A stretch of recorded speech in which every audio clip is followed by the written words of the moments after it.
বলেন সবাই ইবাদত করা লাগবে। এখন আপনার আমার একটি কথা মনে রাখতে হবে যে ইবাদতের জন্য আল্লাহ বানাইছে, এটা হচ্ছে আল্লাহর উদ্দেশ্য বানানোর পিছনে।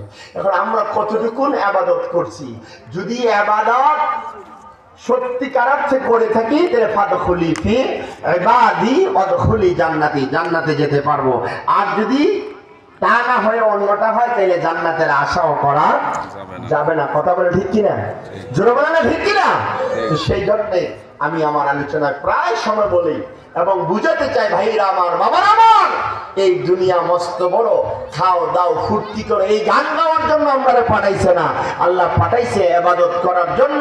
সুতরাং আমার জীবন থেকে একটি রাত একটি দিন এভাবে সময় অতিবাহিত হয়ে চলছে, কিন্তু আপনার আমার মধ্যে একটু ফিকির নাই, একটু চিন্তা নাই যে বানাইছে কি এর জন্য আর আমি করছি কি। কথা ঠিক কিনা? চিন্তা করার দরকার ছিল কিনা? কিন্তু আমাদের সেই চিন্তা ফিকির নাই। সেজন্য আমি অনুরোধ করব, ভাইয়ের আমার, বাবা আমার, আল্লাহর গোলামির জন্য কোরআন শরীফের আল্লাহ সূরা আর রহমানের মধ্যে বলছেন, ইয়া মাশারাল জিন্নি ওয়াল ইনস, আছে না নাই? কথা বলে আছে না নাই? আল্লাহ বলছে, হে জিন জাতি, মানব জাতি, তোমরা আমার ইবাদত করবা। যদি ইবাদত করতে না চাও তাহলে আমার জগৎ ছেড়ে দাও, আমার রাজত্ব ছেড়ে দাও। কে কইতেছে? আল্লাহ। বলেন কে বলতেছে?